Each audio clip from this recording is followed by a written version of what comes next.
En este espacio vamos a hablar en un primer momento de la teoría cognitivista, que se presenta como un nuevo paradigma dentro de las teorías del conocimiento, adaptado a las nuevas tecnologías y a la sociedad de la información. Su autor es George Siemens, nacido en México en 1970 y de nacionalidad canadiense, profesor universitario en la Universidad de Tabasco en Canadá. Tabasco University es una universidad de investigación pública canadiense que opera principalmente a través de la educación a distancia en línea. Siemens es un teórico de la enseñanza en la sociedad digital, autor de artículos de conectivismo y del libro Conociendo el conocimiento, una exploración de impacto del contexto cambiante y de las características del conocimiento mismo. Fue pionero en abrir cursos conectivistas que han incluido más de 12.000 educadores y estudiantes como participantes. Es orador y frecuentemente detalla la influencia de la tecnología y los medios de comunicación en la educación, las organizaciones y la sociedad. Siemens lo que intentaba era ir más allá de lo que él creía que eran limitaciones de las teorías clásicas, que según él no estaban adaptadas a las TIC y a la nueva sociedad de la información y la comunicación en la que vivimos. Lo que Siemens decía era que cada teoría debía adaptarse a la manera en la que la información en una sociedad es comunicada, es almacenada y sobre todo cómo es aprendida. Preguntémonos entonces, ¿la manera como aprendemos es distinta a lo largo de la historia? Pues desde luego que sí. Vayamos un poco atrás. Durante cientos de años, el medio fundamental para transmitir el conocimiento era la tradición oral. El método oral era el único que existía para almacenar la información y sobre todo para aprender. En la antigüedad, los juglares debían aprender poemas bastante extensos y de memoria. Ellos debían oírlos y retenerlos para luego decirlo a su público. La mayoría no sabía leer y dependía de su capacidad memorística para retener esa información en su cabeza. No era que ellos eran personas excepcionales con supermemoria.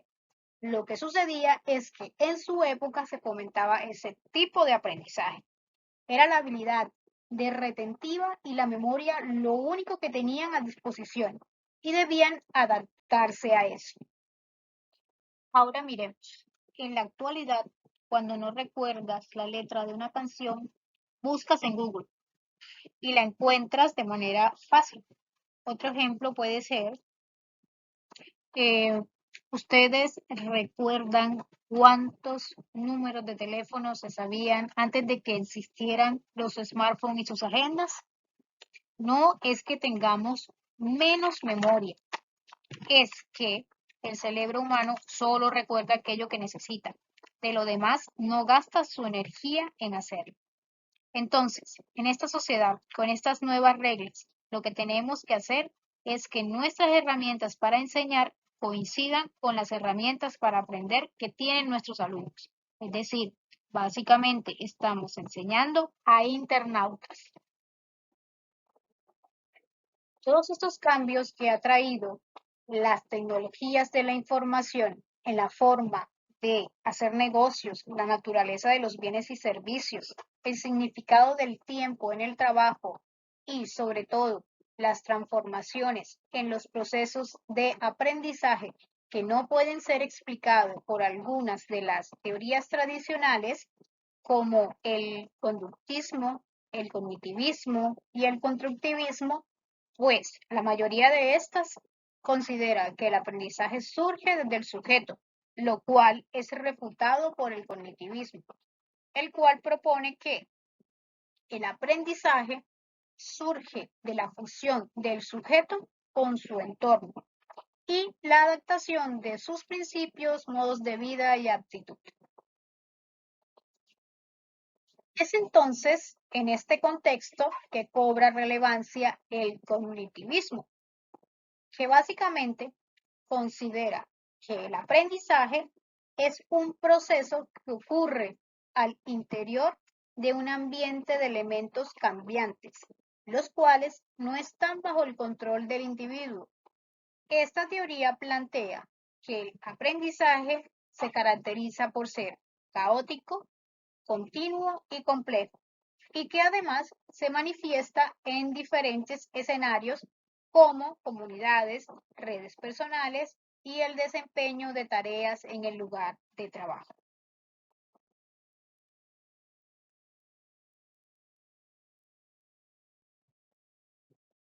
Siemens define entonces unas características o principios fundamentales que definen la manera correcta de cómo enseñar y aprender teniendo en cuenta su teoría cognitivista. La primera característica o principio es la diversidad de opiniones. Es importante contrastar opiniones. Por ejemplo, alguien te da o te dice que una película de estreno es buena, otra persona te puede decir que no, que es mala. No te puedes quedar con la simple opinión de ellos. Tienes que empezar a buscar diferentes opiniones, tienes que contrastar, si quieres te la puedes ir a ver y de esa manera llegar a un conocimiento que te pueda llegar a ser útil. Como segundo, tenemos conectar fuentes. Es importante conectar las diferentes fuentes de información. Por ejemplo, imaginémonos que estamos en nuestro smartphone viendo una noticia en Twitter, pongo el hashtag para ver de qué habla y todo esto, me entero más o menos del tema, voy y busco en Google, allí tengo una serie de medios de comunicación, escojo el que me parece más confiable y allí amplío la información. He conectado la información que me venía de varios medios para llegar a un conocimiento. Tercero, el ser humano no es el único contenedor de conocimiento. Es decir, el aprendizaje puede residir en artefactos no humanos, ya que al ser el resultado de un proceso continuo y autoorganizado en el que participan nodos activos conectados a través de redes, esta información se materializa en artefactos como computadoras. Es decir, cualquiera puede tener en su computadora personal una tonelada, una cantidad de información allí almacenada. Como cuarto principio tenemos el interés por aprender.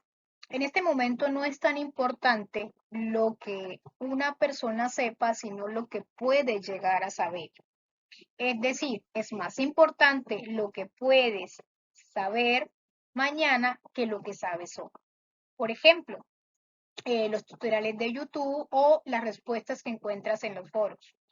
Un ejemplo podría ser, quieres comprar un portátil y no tienes mucho conocimiento sobre cuál sería el ideal, teniendo en cuenta qué tipo de tareas en qué tipo de tareas lo vas a emplear o el costo también, la cantidad de dinero que tienes disponible para él.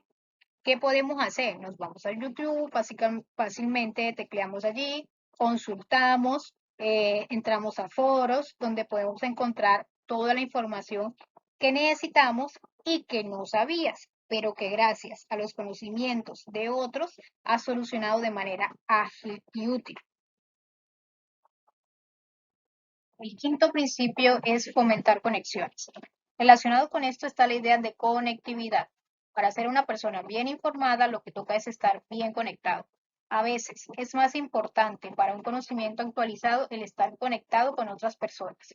Por ejemplo, las redes sociales, una red de LinkedIn, donde podemos obtener información de calidad y útil. Pero lo importante es cuántas personas nos tengan entre sus contactos y los que nosotros tengamos. Esto quiere decir conexión igual a información útil. El sexto principio es la actualización de conocimiento. La información actualizada y precisa es la intención de todas las actividades del proceso cognitivista. Wikipedia es un ejemplo claro de información actualizada. Podemos saber que cada segundo hay una persona actualizando alguna de las entradas. Como séptimo principio tenemos la toma de decisiones. Las decisiones en sí mismas son un proceso de aprendizaje. Se trata de escoger qué aprender y dar significado a la información entrante. Todas estas herramientas nos sirven para conectar en nuestra cabeza todos los conocimientos, fuentes que tenemos. Lo importante es que en nuestra cabeza conectemos todo. Ahora, observemos un ejemplo de la aplicación del conocimiento.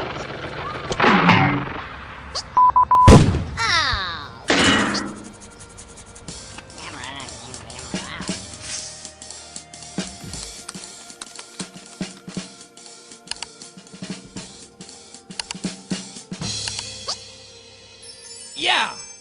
Hmm? Mm.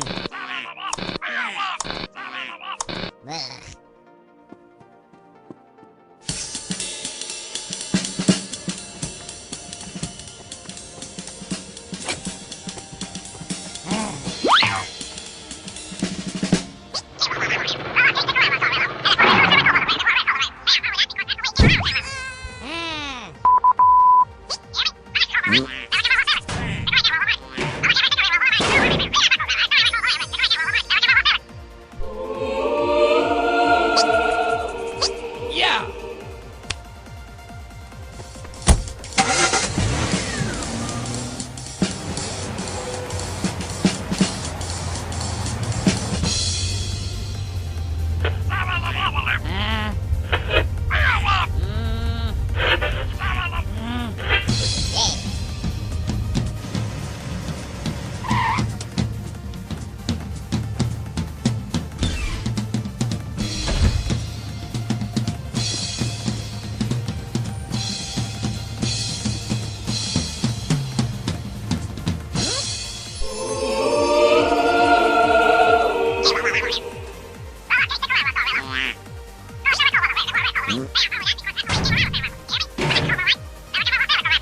Yeah.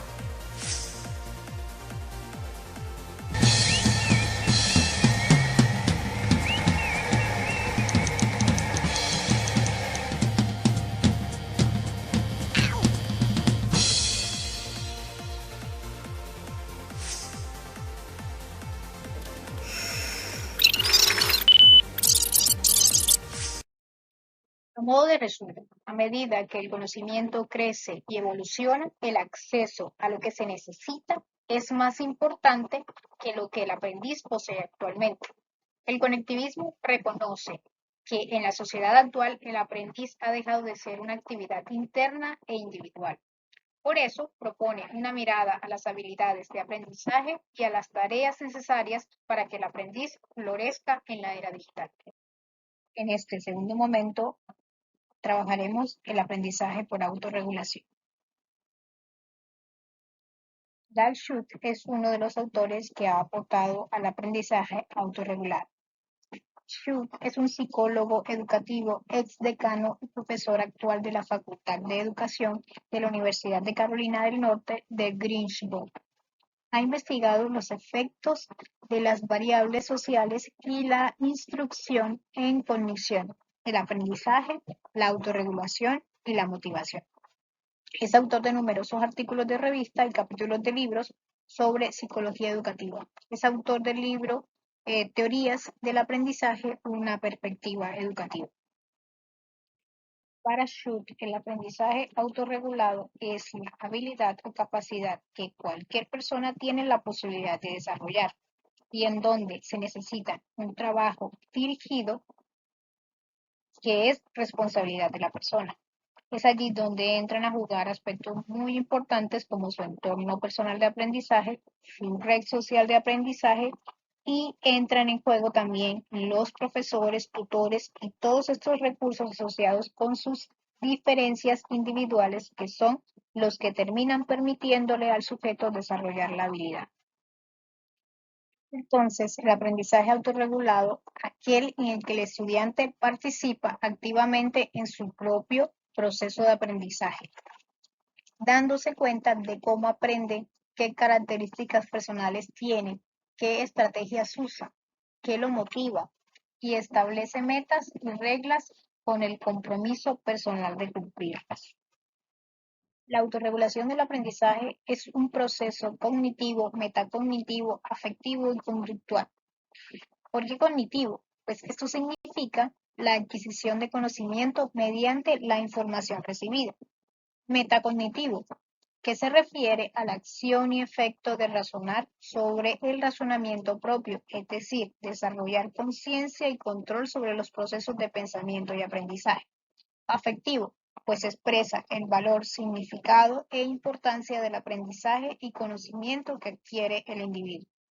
Conductual, que hace alusión a la teoría del aprendizaje basada en la idea de que todos los comportamientos se adquieren a través de la interacción del individuo con su entorno. sujeto es capaz de monitorear, regular, controlar y evaluar el cumplimiento de los objetivos y así mejorar la efectividad. Los estudiantes autorregulados se caracterizan por establecer metas personales y viables de estudio, adaptando estrategias pertinentes y eficaces para lograr. Una vez terminada la tarea, evalúan los métodos que utilizaron, activando atribuciones causales adecuadas para explicar sus resultados, lo que les permite adaptar sus métodos a situaciones futuras. Para que ocurra un cambio, se debe plantear una meta. Cuando la conducta, cogniciones se alían en pos de esa meta, significa que estamos desplegando la autorregulación del aprendizaje. El aprendizaje autorregulado concibe dos estrategias. La primera es la estrategia cognitiva y metacognitiva. Tiene que ver con la capacidad de planificar, monitorear y modificar al momento de estudiar. Por ejemplo, apagar nuestros teléfonos al momento de una clase para evitar distracciones o levantarnos a una hora adecuada para asistir a clases. También dentro de este tipo de estrategias están aquellas relacionadas con la de adquirir, organizar y recuperar información, técnicas de estudio, como resumir, resaltar, releer, reescribir, etc. O organizar la información en mapas mentales para así recordar mejor la información. Luego de estas están las estrategias de gestión de recursos. Trata sobre evitar la procrastinación, es decir, hacer cualquier cosa menos lo que debamos. También está la de priorizar y planificar el tiempo, darle la importancia debida a las cosas que debo hacer y organizar mi tiempo en base a esto. Y por último, el ambiente de aprendizaje, que es el lugar donde estudiamos. Para autores como Zimmerman, en el proceso de autorregulación, el aprendizaje se desarrolla de forma cíclica, es decir, en tres etapas. En la primera etapa, que es la etapa de disposición, lo que se hace es aproximarse a la tarea. La tarea de aprendizaje, él la tiene que conocer, con el propósito de reconocer sus habilidades frente a esa tarea, con el propósito de establecer las dificultades que esta tarea le pueda ofrecer. A partir de esto, él explora dentro de su repertorio de estrategias las estrategias que él ha utilizado y que le han funcionado en otro contexto. Para seleccionar la que más le conviene, tiene que hacer un proceso de concientización de sus habilidades de autoeficacia, es decir, la percepción que se tiene de sus propias capacidades con el propósito de reclutar la mayor cantidad de motivación intrínseca y enfrentar la tarea. Una vez hecho esto, se entra en la segunda etapa, la etapa de desempeño, en donde debe implementar la tarea que seleccionó. En esta fase es importante que se controle la implementación, el ambiente donde se desarrolla la estrategia, pero además tiene que desplegar la capacidad de automonitorearse. Automonitorearse todo el proceso, cada uno de los elementos que planteó en la primera fase. Se debe estar controlando con el propósito de medir si el esfuerzo es el apropiado, si la estrategia que se seleccionó necesita algún ajuste o si las metas que se propuso en un principio son las correctas o necesitan ser ajustadas también. Llega una tercera fase, una fase final, que es una fase más de autorreflexión, en donde se hace una autoevaluación con algo que se denomina la asignación atribucional, a la que se le atribuye el éxito o el fracaso, para que esta información al final sea retroalimentada, sea reciclada y sea utilizada para el propósito, para el próximo proceso de aprendizaje donde se vea involucrado. Cuando hablamos de autorregulación, debemos tener en cuenta algunos aspectos. En primer lugar, debemos recordar que esta no es una habilidad con la que las personas nazcan, es una capacidad con la que todos nacemos, pero que debe ser entrenada. Necesita, a través de la repetición y el ejercicio, ser desarrollada. Esto es importante porque nos otorga a todos la misma posibilidad. Segundo aspecto, no está relacionada con la inteligencia. Cuando se empezaron los estudios de autorregulación, se pensaba que estaba ligada a la inteligencia. La verdad, la inteligencia existe y le da ventajas a algunos sujetos, pero los estudios han demostrado que no es cierto que la inteligencia esté asociada a la autorregulación. Es decir, los sujetos no son más inteligentes por ser más autorregulados. No son más autorregulados porque son más inteligentes. Todos tenemos la misma posibilidad de desarrollar la autorregulación. Otro aspecto importante sobre la autorregulación es que es enseñable, aumenta la motivación y la calidad del aprendizaje. Aquí se descubre que es muy importante el rol de los educadores o tutores durante el proceso de entrenamiento. La autorregulación termina reclutando la motivación de las personas y esto ha demostrado que mejora la calidad de los aprendizajes. Surge entonces una pregunta. ¿Los educadores tenemos los conocimientos para facilitar el desarrollo de esta habilidad en nuestros estudiantes? Ahora tenemos, la autorregulación no es transferible, es específica de cada estudiante y de cada contexto. La autorregulación no es una habilidad transferible, es decir, la experiencia exitosa de una persona no le corresponde de manera simétrica a otra. Yo no puedo transferir a mis estudiantes mis estrategias exitosas. De hecho, lo que se sugiere es que cada persona recorra su camino en el desarrollo de esta habilidad. Incluso se ha demostrado que habilidades de autorregulación alcanzadas en entornos específicos, como en las relaciones interpersonales o como en el deporte, no son automáticamente transferibles al escenario del aprendizaje. Lo que quiere decir que no es tan útil la opción de copiar y pegar en este contexto. Reforcemos. Autorregulación del aprendizaje. ¿Qué es autorregulación del aprendizaje? Es un proceso a través del cual los alumnos mantienen conductas, emociones y afectos orientados al logro de metas. Tiene como finalidad que los alumnos sean más autónomos al aprender a aprender. El alumno centra su rol como agente que construye su aprendizaje de manera proactiva, autorregulando la conducta de los recursos de que dispone, como el ambiente o lugar donde estudia, el tiempo de estudio y la relación con otros como compañeros y profesores para ayudarles. El alumno aplica la autorregulación de la motivación y el afecto. Esto involucra sus creencias, sus propósitos, intereses, valores y estados de ánimo. La autorregulación de la cognición.